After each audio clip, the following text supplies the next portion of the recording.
حوالے کا آج کے جمعہ المبارک میں جو موضوع منتخب کیا گیا وہ ہے امام الانبیاء صلی اللہ علیہ وسلم کا ظاہری اور باطنی حسن و جمال۔ سبحان اللہ، ماشاء اللہ۔ اللہ پاک نے سرکار علیہ السلام کو ظاہری اور باطنی حسن دیا تھا، جو خوبصورتی عطا فرمائی تھی وہ کس کیفیت میں تھی اور اس کا عالم کیا تھا۔ قرآن پاک کو پڑھا جائے اور آقا صلی اللہ علیہ وسلم کی احادیث کو پڑھا جائے اور صحابہ کرام کے فرمودات اور ارشادات اور ان کے حالات کو پڑھا جائے تو یہ بات واضح ہو جاتی ہے اللہ تعالیٰ نے ساری مخلوق میں سے سب سے زیادہ حسن و جمال اپنے محبوب کو اللہ نے کسی اور کو اتنا حسن اور جمال نہیں دیا، کسی کو اتنی خوبصورتی نہیں دی جتنی اللہ پاک نے ہمارے کریم آقا صلی اللہ علیہ وسلم کو عطا فرمائی ہے۔ اور قرآن پاک کی جو آیات مقدسات آپ کے سامنے میں پڑھی ہیں سورۃ الضحیٰ میں سے اللہ پاک نے فرمایا والضحیٰ واللیل اذا سجی، کہ قسم ہے مجھے چمکتے ہوئے دن کی، واللیل اذا سجا، اور قسم ہے رات کی جب اچھالا۔ اب ان دو آیتوں پہ پہلے تھوڑی سی گفتگو ہونی چاہیے۔ الضحیٰ کا معنی ہے دن اور لیل کا معنی ہے رات۔ اس کی بہت ساری تفصیلات ہیں۔ ایک تفسیر جو حضرت امام جعفر الصادق رضی اللہ تعالیٰ عنہ علیہ السلام سے مروی ہے، وہ فرماتے ہیں کہ دن سے مراد وہ دن ہے جس میں اللہ نے حضرت موسیٰ علیہ السلام سے کلام فرمایا تھا۔ جس دن کی اللہ نے قسم اٹھائی ہے یہ وہ دن ہے جس میں اللہ نے حضرت موسیٰ علیہ السلام سے گفتگو فرمائی، کلام فرمایا۔ اور رات سے مراد یہ وہ رات ہے جس میں اللہ نے اپنے محبوب کو معراج کا شرف عطا فرمایا۔ یعنی معراج کی رات حضور جو عرش مولا پہ گئے، اللہ اس رات کی قسم قرآن پاک میں بیان کرتا رہا ہے۔ یہ ایک تفسیر ہے۔ اور ایک تفسیر حضرت شاہ عبد العزیز دہلوی رحمۃ اللہ تعالی ہے، انہوں نے بیان فرمائی، اور حضور ضیاء الحق جسٹس پیر محمد کرم شاہ صاحب رحمۃ اللہ علیہ انہوں نے اس حوالے سے یہ تفسیر نقل فرمائی۔ وہ فرماتے ہیں کہ بعض مفسرین چنی گفتہ اند، یہ فارسی تفسیر ہے، کہ مراد از دعا روز ولادت پیغمبر صلی اللہ علیہ وسلم۔ وہ فرماتے ہیں کہ بعض مفسرین نے لکھا ہے کہ اس دن سے مراد وہ ہے جس میں نبی پاک صلی اللہ علیہ وسلم دنیا میں تشریف لایا۔ پیغمبر صلی اللہ علیہ وسلم کی ولادت کا جو دن ہے اللہ نے اس کی قرآن میں قسم اٹھائی ہے۔ وہ مراد از لیل شب معراج، اور لیل سے مراد رات سے مراد وہ ہے جس میں اللہ نے حضور کو معراج عطا فرمایا۔ اب ایک تفسیر اور کو بیان کرتے ہیں، وہ کہتے ہیں کہ بعض جو علماء ہیں، بعض مفسرین ہیں، انہوں نے لکھا ہے کہ مراد از دعا روئے پیغمبر صلی اللہ علیہ وسلم و از لیل روئے کے در سیاہی ہم جو شمس۔ فرماتے ہیں کہ ایک تفسیر یہ ہے کہ دل سے مراد وہ نبی پاک صلی اللہ علیہ وسلم کا چمکتا ہوا چہرہ ہے، حضور کا روشن چہرہ ہے، اور لیل سے مراد رات سے مراد وہ کیا ہے، نبی پاک صلی اللہ علیہ وسلم کی زلفوں کے بال مبارک ہے۔ حضور کی زلفوں کو اللہ نے رات سے تشبیہ دی ہے کہ جیسے رات چھا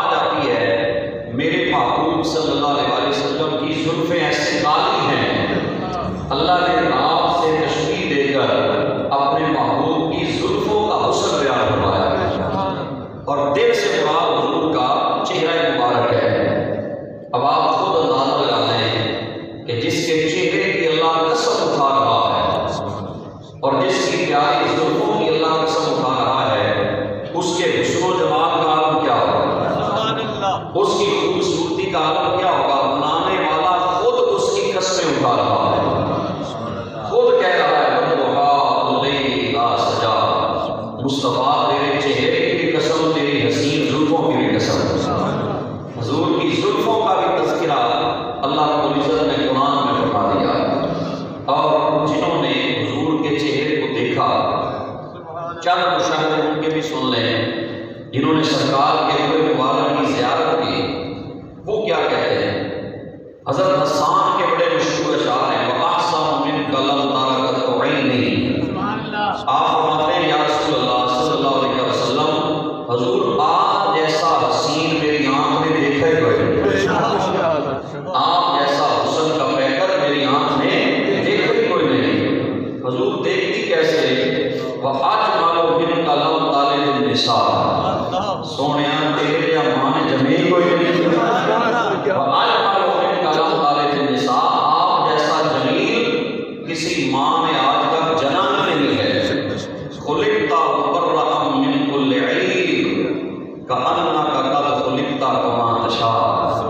حضور اللہ نے آپ کو ہر عیب سے پاک پیدا فرمایا، اور ایسے لگتا ہے جیسے اللہ نے آپ کو اپنی مرضی سے نہیں بلکہ اللہ نے آپ کو اپنی مرضی سے بنایا ہے۔ آپ کی مرضی سے اللہ نے آپ کو تخلیق فرمایا ہے۔ یہ حضرت سیدنا حسان بن ثابت حضور علیہ السلام کے دربار ان کا یہ مشاہدہ آپ نے سماعت فرمایا۔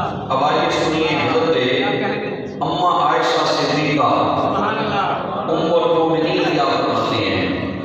وہ فرماتی ہیں کہ ان سامعوا فی مصر اوصاف خدہ لما بادلوا فی سوم یوسف من ناتادی۔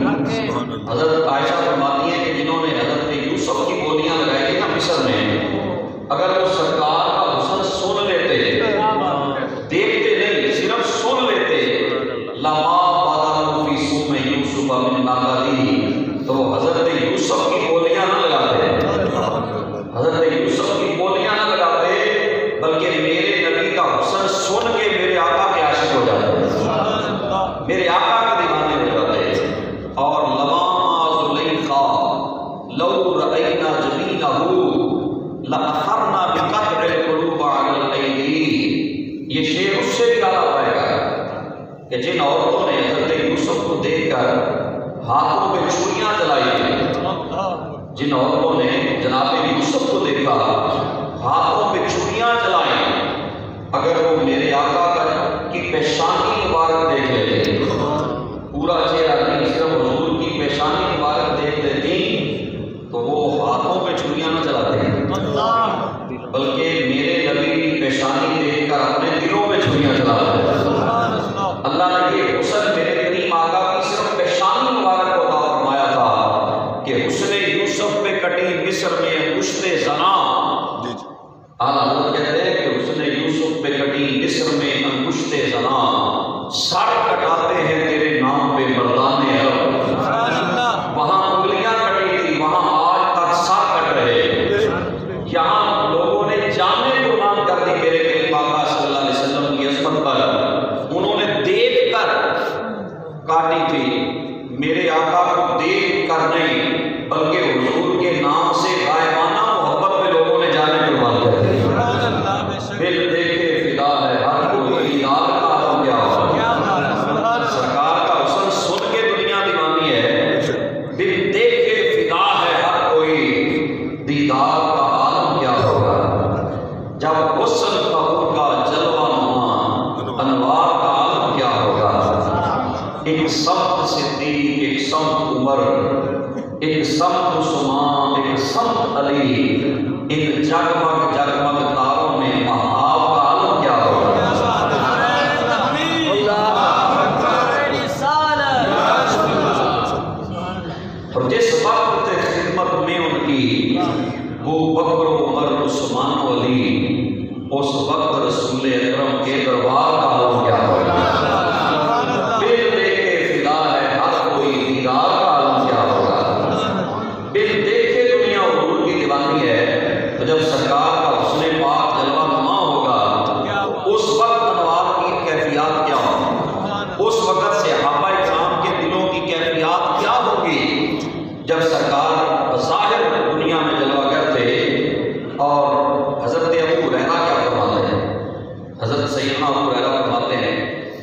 ما رأیت شیئا احسن من رسول اللہ صلی اللہ علیہ وسلم، فرماتے ہیں کہ میں نے حضور سے زیادہ حسین شے دنیا میں کوئی نہیں دیکھی، کوئی شے نہیں دیکھی۔ کہتے ہیں جتنی چیزیں میں نے کائنات میں دیکھی ہیں نا، اپنے آقا جیسی حسین شے دنیا میں کوئی نہیں دیکھی۔ کأن الشمس تجری فی وجہہ، فرماتے ہیں کہ ایسے لگتا تھا کہ سورج حضور کے چہرے میں گردش کر رہا ہے۔ سورج سے انہوں نے تشبیہ بھی دی تھی، وہ کہتے ہیں ایسے لگتا ہے جیسے سورج اتر کر میرے آقا کے چہرے میں چل رہا ہے۔ کأن الشمس تجری فی وجہہ وَإِذَا ضحك يتلألأ في الجدر، اور جب حضور مسکراتے تھے نا، تبسم اور پھر تیرے لبوں پر، تبسم اور پھر تیرے لبوں پر چمن میں ہر گلی شرما رہی ہے، وہ مسکرائے جان سی گلیوں میں پڑ گئی، وہ لب کشا ہوئے کہ گلشن مہکا دیا۔ فرماتے جب حضور مسکراتے تھے نا تو سامنے والی جو دیوار ہوتی تھی سرکار کے چہرہ مبارک کے سامنے جو دیوار ہوتی تھی، وہ سرکار کے منہ سے اتنا نور نکلتا تھا کہ سامنے والی دیوار حضور کے نور سے روشن ہو جایا کرتی تھی۔ روشنی سامنے والی دیوار پہ عکس پڑتا تھا سرکار علیہ الصلوۃ والسلام کے چہرے سے نکلنے والے نور کا۔ اتنا اللہ نے حضور کو نور عطا فرمایا تھا۔ اور حضرت انس رضی اللہ عنہ کیا فرماتے ہیں؟ فرماتے ہیں کان رسول اللہ صلی اللہ علیہ وسلم اظہر اللون وکان عرقہ اللؤلؤ، فرماتے ہیں حضور کا رنگ بڑا چمکدار تھا، اور جب آپ کے جسم مبارک پہ پسینہ مبارک کے قطرات گرتے تھے، پسینہ کے قطرات، تو فرماتے ہیں کہ وہ ایسے لگتا تھا جیسے موتی ٹپک رہے ہیں۔ تشبیہ دیکھو کیسے دی ہے، وہ کہتے ہیں ایسے لگتا تھا جیسے موتی سرکار صلی اللہ علیہ وسلم کے پسینہ مبارک پر وہ گر رہے ہیں، پسینہ مبارک کو موتیوں سے تشبیہ دے رہے ہیں، اور یہ وہ قطرات تھے۔ حضرت انس اس لیے کہہ رہے ہیں کہ موتی لگتے تھے۔ ان کی والدہ محترمہ حضرت ام سلیم ہیں، امام بخاری نے یہ حدیث نقل کی ہے کہ سرکار دوپہر کے وقت ان کے گھر میں آرام فرما رہے ہیں، دوپہر کے وقت، تو حضرت ام سلیم ایک شیشی لے کر سرکار کا جو پسینہ مبارک گر رہا تھا نا، اسے شیشی میں ڈال رہی تھی، شیشی میں ڈال رہی تھی۔ کوئی جتنا بھی آپ سے محبت کرتا ہو نا، آپ کے پسینے سے محبت کوئی نہیں کرے گا، کیونکہ اس سے بدبو آتی ہے۔ کائنات میں ایک میرے آقا کی ذات ہے جس کے پسینہ مبارک سے بھی خوشبو آیا کرتی ہے، وہ شیشی میں ڈال رہے ہیں۔ حضور نے آنکھ کھولی، فرمایا ام سلیم کیا کر رہی ہو؟ عرض کی آقا یہ آپ کا پسینہ مبارک ہم جمع کر رہے ہیں، نجعلہ فی طیبنا، ہم خوشبو میں اس کو ملائیں گے نا تو ہماری خوشبو کو بھی چار چاند لگ جائے گا، خوشبو اور بڑھ جائے گی۔ اور پھر یہ ام سلیم جمع کرتی تھی۔ اور حضرت انس یہ جو بیان کر رہے ہیں، کہتے ہیں جب میرا آخری وقت حضرت انس کا آیا نا تو انہوں نے وصیت فرمائی، انہوں نے فرمایا جب مجھے کفن پہناؤ نا تو میرے آقا کے پسینہ مبارک والی خوشبو میرے کفن کو لگا دیں۔ یہ امام بخاری نے صحیح بخاری میں حدیث پاک نقل کی ہے، فرمایا کہ وہ پسینہ مبارک جو میرے کریم آقا کے جسم اقدس والا میری اپنی جان نے جمع کیا ہے، وہ اس کفن کو لگا دینا تاکہ اس خوشبو کے صدقے اللہ میرے اوپر کرم فرما دے۔ یہ پسینہ مبارک، اور حضور جس گلی سے گزرتے تھے نا، یہ بھی حضرت انس رضی اللہ عنہ بیان فرماتے ہیں، جس گلی سے حضور گزرا کرتے تھے اس گلی کے اندر لوگ پہچان جاتے ہیں، پیچھے آنے والوں کو ایڈریس پوچھنا نہیں پڑتا تھا، بلکہ وہ پہچان جاتے کہ اس گلی سے حضور گزرے۔ اعلیٰ حضرت نے کہا گزرے جس راہ سے وہ سید والا ہو کر، گزرے جس راہ سے وہ سید والا ہو کر، رہ گئی ساری زمین امبر سارا ہو کر، جہاں سے حضور گزرے وہ زمین امبر بن گئی، وہاں سے خوشبو آئی۔ اور علماء نے مدینہ شریف کے فضائل جو بیان کیے ہیں اس میں یہ بھی لکھا ہے کہ مدینہ کی ہوا میں بھی خوشبو ہے۔ آج بھی مدینہ طیبہ کی جو ہوا ہے اس میں خوشبو ہے۔ جو گئے ہیں اللہ اکبر، انہیں پتہ ہے کہ جب مدینہ شروع ہوتا ہے نا تو ہوا کی کیفیات بدل جاتی ہیں، ہوا بتا دیتی ہے کہ مصطفیٰ کا شہر قریب آ گیا ہے، ہوا میں بھیگی بھیگی خوشبو ہے، میٹھی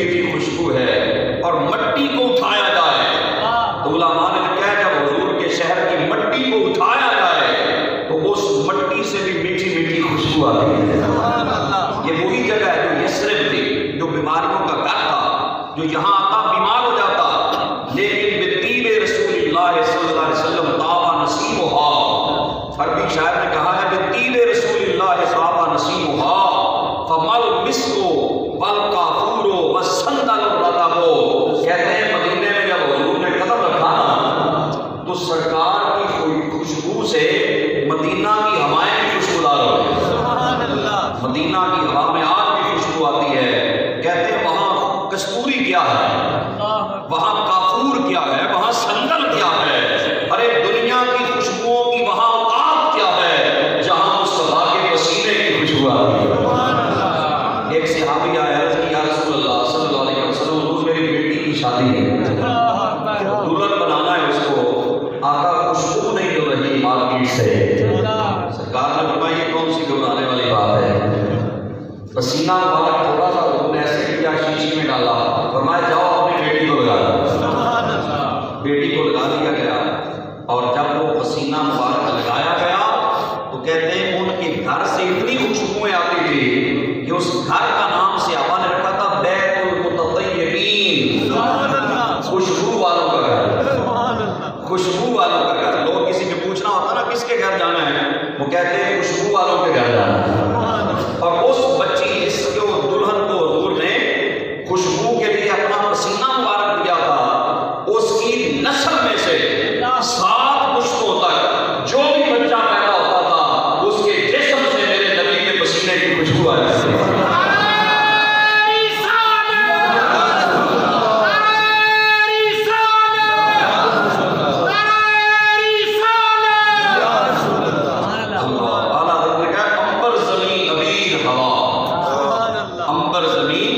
ابیر ہوا مشک تر غبار، 3 چیزیں، امبر زمین، ابیر ہوا مشک تر غبار، ادنا سی یہ شناخت تیری راہ گزرتی ہے۔ کہتے ہیں کسی نے پتا کرنا ہو کہاں سے حضور گزرے ہیں تو جہاں سے ابیر کی خوشبو آ رہی ہو، جہاں سے امبر کی خوشبو آ رہی ہو، جہاں سے مشک کی خوشبو آ رہی ہو، سمجھ لو یہاں سے حضور گزرے۔ جہاں جہاں سے گزرے، جہاں جہاں ٹھہرے، وہی مقام محبت کی جلوہ گاہ بنے۔ سرکار کی خوشبو مبارک پسینے میں اللہ نے اتنا حسن رکھا، اتنا جمال رکھا ہے کہ میرے آقا کا پسینہ مبارک کی دنیا میں سب سے زیادہ اچھی خوشبو تھا۔ اور آج بھی حضور کے وہاں خوشبو شہر میں آتی ہے، جو عشق والے ہیں وہ محسوس کرتے ہیں، جس کا نام آمدو سے نہیں آتا، کیونکہ جس کو بدلا زکام ہونا اسے جو بھی اچھی سے اچھی خوشبو دو کہہ کر نہیں لیا، جسے بخار ہو اس کو حلوہ بھی کھلائے وہ کہے گا کوڑا ہے، جس کا منہ کڑوا ہو گیا بخار سے اسے آپ کھیر کھلا دیں، حلوہ کھلا دیں، وہ کہے گا یار کوڑا ہے مزہ نہیں آیا، کسی تندرست کو کھلائیں وہ کہے گا یار بڑا مزہ ہے، وہ کہے گا یار بڑا مزہ ہے، جس کا ناک بند ہے اسے آپ اچھی سے اچھی خوشبو بھی دیں گے نا، وہ کہے گا یار کوئی نہیں آ نہیں رہی بھائی خوشبو آ رہی ہے تیرا ناک بند ہے۔ جس کے ناک ہیں انہیں آج بھی حضور علیہ السلام کے مقدس شہر سے خوشبوئیں آتی ہیں، اس کی مٹی سے خوشبو آتی ہے، سرکار علیہ السلام کے شہر پاک کی ہوا سے خوشبو آتی ہے، ہوا بتا دیتی ہے۔ پر حضرت برا بن عازب رضی اللہ تعالیٰ عنہ وہ فرماتے ہیں کہ ما رأیت من ذی لمۃ فی حلۃ حمراء احسن من رسول اللہ صلی اللہ علیہ وسلم۔ وہ فرماتے ہیں 14ویں رات کا چاند چمک رہا تھا، حضرت برا بن عازب کہتے ہیں حضور نے سرخ رنگ کا جوڑا پہنا ہوا تھا، کہتے ہیں میں نے دیکھا بھائی کمال ہے، ذی لمہ کہتے ہیں جس کی زلفیں کندھوں تک آ رہی ہیں، وہ فرماتے ہیں کندھوں تک حضور کی زلفیں آ رہی تھی اور سرخ رنگ کا داری دار جوڑا پہنا تھا۔ حضرت برا بن عازب کہتے ہیں کہ خدا کی قسم میں نے کوئی بھی زلفوں والا، زلفیں تو اور لوگوں نے بھی رکھی ہوتی ہیں، فرماتے ہیں کہ میں نے کوئی زلفوں والا اپنے آقا صلی اللہ علیہ وسلم سے بڑھ کر حسین نہیں دیکھا۔ وہ زلفوں کا عالم کیا تھا، وہ حضور کے چہرے کا عالم کیا تھا، اور حضرت جابر نے تو کمال ہی کر دیا۔ وہ فرماتے ہیں کہ 14ویں رات کا چاند چمک رہا تھا، حضور کا چہرہ مبارک میری گود میں تھا، تو میں نے سوچا کہ آج دیکھوں تو صحیح یہ چاند زیادہ حسین ہے یا وہ چاند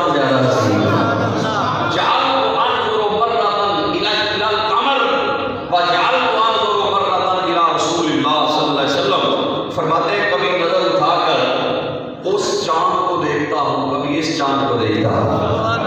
کہتے ہیں دیکھتا رہا اور مشاہدہ کرتا رہا، کہتے ہیں اخیر میں نے فیصلہ یہ کیا کہ اللہ نے مصطفیٰ کو 14ویں چاند کے حسن سے بھی زیادہ حسن عطا فرمایا۔ چاند میں وہ شاعر نہیں جو چاند کہہ دوں ان کے چہرے کو، میں وہ شاعر نہیں جو چاند کہہ دوں ان کے چہرے کو، میں ان کے نقش پا پر چاند کو قربان کرتا۔ ہزاروں چاند مصطفیٰ کے نقش نالین پہ قربان ہو جائیں۔ ارے چاند کا حسن کیا ہے، اللہ نے مصطفیٰ کو چاند سے بھی زیادہ حسن عطا فرمایا۔ یہ حضرت جابر بن سامورہ رضی اللہ تعالیٰ عنہ فرماتے ہیں، اور امام بخاری نے یہ حدیث لکھی ہے، کعب بن مالک، یہ حضور کے بڑے جلیل القدر صحابی حضرت کعب بن مالک، وہ فرماتے ہیں کہ سرکار صلی اللہ علیہ وسلم کے چہرے کو میں نے دیکھا ہے، اذا سر استنار وجهه، جب حضور خوش ہوتے نا، سرکار خوش ہوتے تو کہتے ہیں آپ کے چہرے سے نور نکلا کرتا تھا، آپ کے چہرے سے نور نکلتا تھا، اور کتنا نور ہوتا تھا، کہتے ہیں کأنہ قطعۃ من القمر، کہتے ہیں ایسے لگتا تھا حضور کا چہرہ چاند کا ٹکڑا ہے۔ چاند جس طرح روشن ہوتا ہے نا، سرکار علیہ السلام جب مسکراتے خوش ہوتے تو سرکار کے چہرہ مبارک سے نور کی لائٹ نکلا کرتے تھے۔ اللہ نے اتنا حضور تو حضور ہے، دو صحابہ کا ذکر میں نے خود پڑھا ہے، دو صحابہ تھے، حضرت ابو قتادہ اور حضرت حسین، ان کے چہرے پہ حضور نے ہاتھ پھیرا،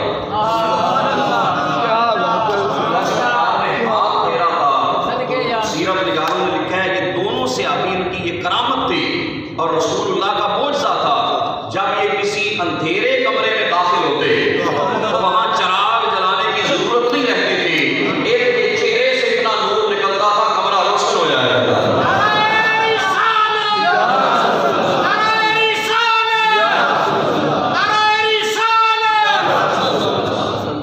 جن پہ حضور نے ہاتھ پھیرا، جن کے چہرے پہ حضور نے ہاتھ مبارک پھیرا ہے، ارے ان کے چہرے کے نور کا نام یہ ہے کہ ان کا چہرہ اندھیرے قبروں کو روشن کر دیا کرتا تھا۔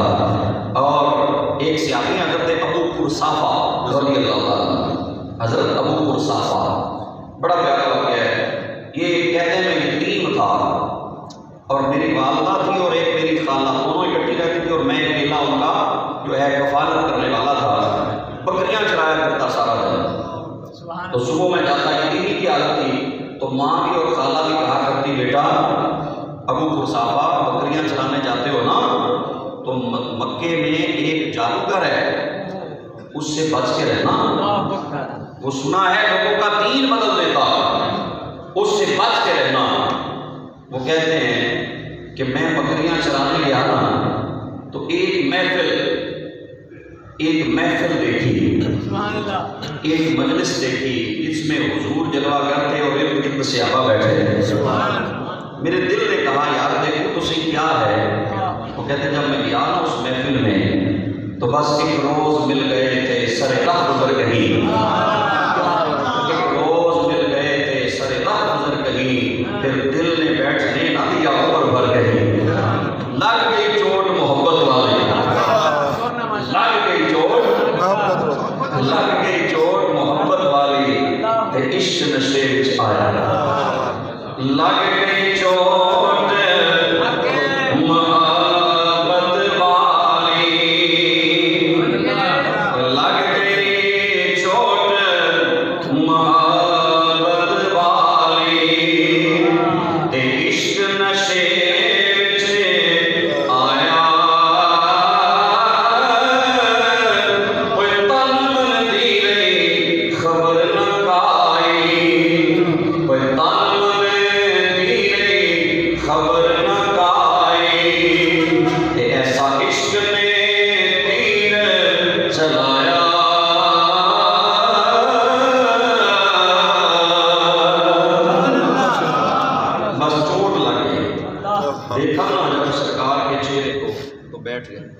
پھر سرکار کی خوبصورت گفتگو سنی، سرکار کی حسین باتیں سنی نا جو شہد سے بھی میٹھی، حضور کی گفتگو جو شہد سے بھی میٹھی، جب وہ باتیں سنی تو بیٹھ گئے، بکریاں بول گئی، بس سارا دن بیٹھا رہا، سنتا رہا، دیکھتا رہا، کہتے بکریاں یاد نہیں رہی، بکریوں کا بھول گیا۔ شام کو بکریاں لے کے لوٹا گھر، تو ماں نے دیکھا، خالہ نے دیکھا کہ بکریوں کے تو حالت ہی کوئی نہیں، سوکھ سوکھ کے بالکل ان کی ہڈیاں نکل آئی۔ انہوں نے کہا بیٹا سارا دن کہاں لے کے پھرتے رہے بکریوں کو، بکریاں بھوک سے مر رہی ہیں۔ کوئی جواب نہیں، چپ ہو گیا۔ رات دل نے بیٹھنے نہیں دیا، مر کر کسی کی زلف پہ معلوم ہو تجھے، فرقت کی رات کٹتی ہے کس پیچ و تاب سے، جنہاں نے عشق لگا ہے انہوں نے پوچھو، عشق جب لگ گیا نا اب رات نیند نہیں آتی۔ صبح ہوئی پھر بکریاں لی جلدی جلدی، خالہ نے پھر کہا بیٹا ایک تو بکریوں کا خیال کرو، دوسرا اس سے بچ کے رہنا۔ انہیں نہیں پتا تھا یہ تو زلف محمد کا قیدی ہو گیا ہے، یہ تو سرکار کی زلفوں کا اسیر ہو کے آ گیا ہے۔ دوسرا دن پھر ایسے ہی ہوگا، سرکار کے پاس بیٹھے رہے، بکریاں بھول گئی اور بھوکی بکریاں۔ شام پھر ایسے ہوا، تیسرا دن پھر آ گیا، 3 دن گزرے تو سوچا کہ یار میں 3 دن سے آ رہا ہوں لیکن ابھی تک کلمہ نہیں پڑھا، آج کہا حضور مجھے بھی کلمہ پڑھا۔ سرکار نے کلمہ پڑھایا تو آپ جانے لگے نا تو پریشان ہیں، کم زدہ ہے۔ تو میں فرمایا کیا بات ہے رسول حضور میں بکریاں چرانے آتا تھا لیکن 3 دن ہو گئے بکریاں تو چرائی نہیں، میری خالہ بھی ناراض ہوتی ہیں، ماں بھی ناراض ہوتی ہیں، حضور میں کیا کروں؟ حضور نے فرمایا بکریاں ادھر لے آؤ، بکریاں لے آؤ۔ وہ بکریاں لے کے آئے، سرکار صلی اللہ علیہ وسلم نے دستے مبارک پھیرا، اپنا دستے مبارک پھیرا نا، وہ کہتے ہیں بکریوں پہ گوشت چڑھ گیا، بکریاں موٹی تازی ہو گئی۔ جب میں شام لے کے گیا نا خالہ نے بھی دیکھا، ماں نے بھی دیکھا کہ آج بکریوں کی کیفیت بھی اور ہے، اب وہ پرصافہ کی کیفیت بھی اور ہے۔ انہوں نے کہا پتر یہ کتنے چراتا رہے ہیں، کتنے چرا کے لے آئے آج؟ انہوں نے کہا اماں اتنے ہی چرائیاں نے جی تو تسی روک دے سے۔ انہوں نے کہا جہاں سے آپ روکا کرتی تھی نا اس کے پاس نہ جانا، کہیں تمہارا دین نہ بدل دے۔ میں اسی محبوب کے قدموں میں گیا تھا، حضور کا کلمہ بھی پڑھ آیا ہوئے اور بکریوں کو بھی اللہ نے یہ گوشت اور صحت عطا فرما دی۔ جب انہوں نے دیکھا کہ جس کے ہاتھ میں یہ برکت ہے اس مصطفیٰ کے سراپا جسم کی برکت کا حال کیا ہوگا، انہوں نے کہا پتر پلان کر سانوں بھی لے جانا۔ بن دیکھے ہی حضور پہ فدا ہو گئے، وہ خوشی خوشی ساتھ لے گئے اور جا کے سرکار کی بارگاہ میں رسی، یا رسول اللہ یہ میری خالہ ہے اور یہ میری ماں ہے۔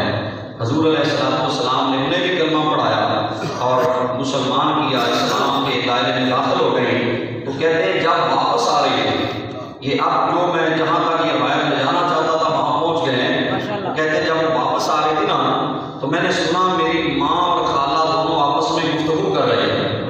وہ کہہ رہی تھی ما رأینا مثل هذا الرجل احسن وجها، تو ایک دوسری کو کہہ رہی تھی کہ ہم نے آج تک اتنا حسین چہرے والا کوئی نہیں دیکھا، ہم نے آج تک اتنا حسین چہرے والا کوئی نہیں دیکھا۔ ما رأینا مثل هذا الرجل احسن وجها ولا انقى ثوبا، اور اتنے صاف کپڑوں والا بھی ہم نے کوئی نہیں دیکھا، ولا الیان کلاما، اور اتنے میٹھے کلام والا بھی کوئی نہیں سنا۔ سبحان اللہ۔ رأینا کالنور یخرج من فیہ، ہم نے دیکھا ہے کہ وہ جب باتیں کرتے تھے نا، وہ ماں وہ خالہ دونوں باتیں کر رہی تھی، جب وہ بولتا تھا نا تم نے دیکھا کہ اس کے چہرے سے نور نکلتا تھا، اس کے منہ سے نور نکلتا تھا کہ تو میرا محبوب بن گئے تھا، تو میرا محبوب بن گئے تھا، جنوں ویکھ کے چن شرماوے، کوئی ادھی راتی دن چڑھ جاوے، ادھی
ہوتی ہیں چہرے سے نور نکلتا ہے.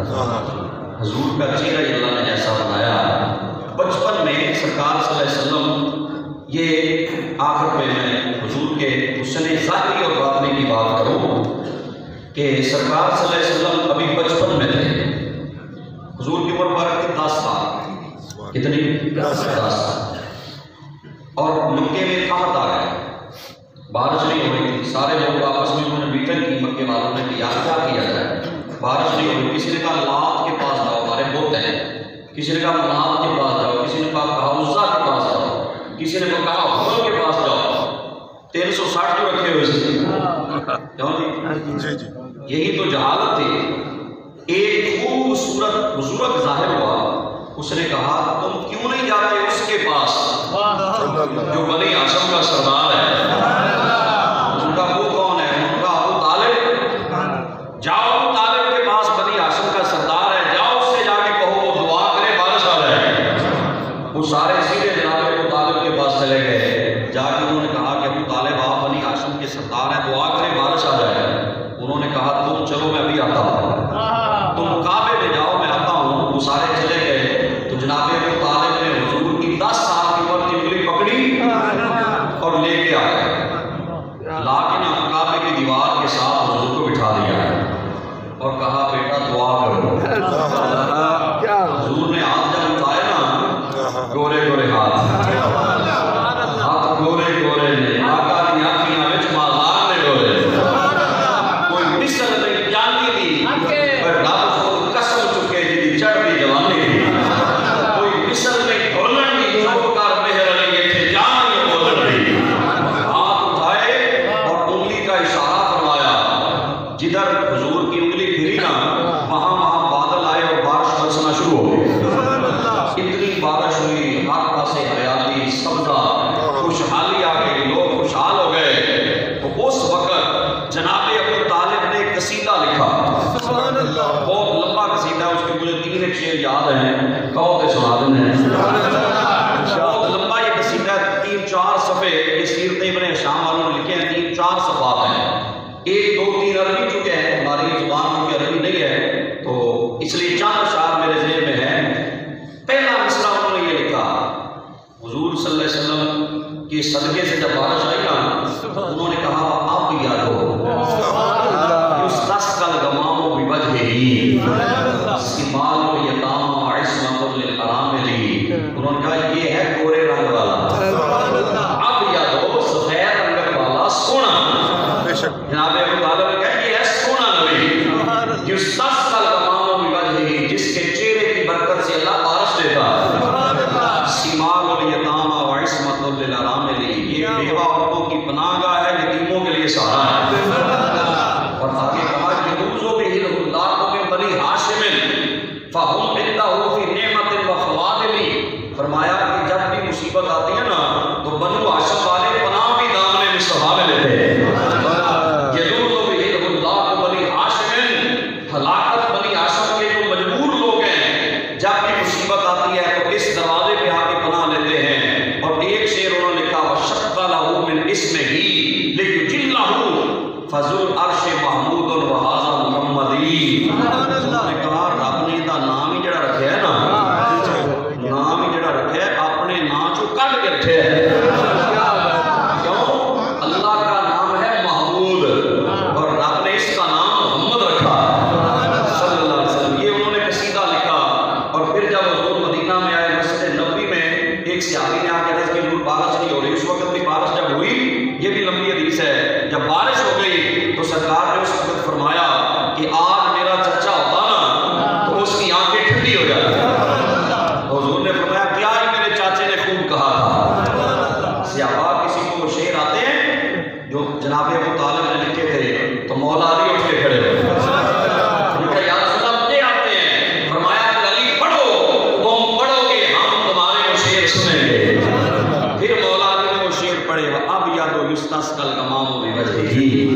اللہ نے حضور کو ظاہری حسن بھی کمال دیا اور باطنی حسن میں بھی حضور کا جواب پوری کائنات کے اندر کوئی نہیں. حضور جیسا سونا دل بھی کسی کا کوئی نہیں، حضور جیسا پاکیزہ چہرہ اور خوبصورت چہرہ بھی کسی کا کوئی نہیں. اور جو خاکے بناتے ہیں ان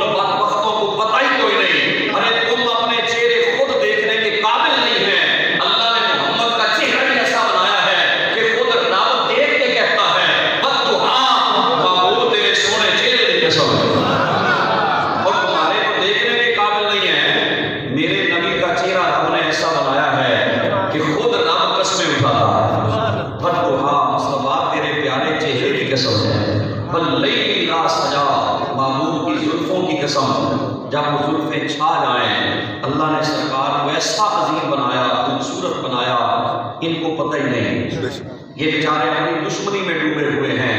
کاش تم میرے مصطفیٰ کے جلوے دیکھ رہے تھے، تمہیں پھر پتہ چلتا کہ مصطفیٰ کو اللہ نے کتنی عظمتیں عطا فرمائی ہیں۔ دوستو، یہ جو خاکے مناتے ہیں، ان کا ہمارے پاس جواب کیا ہے کہ وہ جتنی بے ادبی کر رہے ہیں، ہم اتنا حضور کا ذکر زیادہ شروع کر رہے ہیں، ہم اتنا حضور کا ذکر زیادہ کرتے ہیں۔ جب کافر بھی حضور کی بے ادبیاں کرتے تھے، مکے والے قریش کرتے تھے، تو حضرت احسان جب ممبر پہ چڑھ کے کہتے واسطہ من کا لم ترک کوئی نہیں، سونیا ایویں پونکتے نے، سونیا ایویں پونکی جاتے نے، تیرے یا سونا تے میری اکھ نے دیکھے کوئی نہیں، سونیا انہاں کی پتہ ہے واجمل من کا لم تالے نے سا، تیرے یا سونا تے اج نے کسے ماں نے جمے کوئی نہیں۔ یا رسول اللہ، حسینہ جمیلہ دا منہ موڑ دیتا، محمد بنا کے قلم توڑ دیتا۔ یہ حضرت احسان اتنے زیادہ شعر لکھتے، ہمیں بھی چاہیے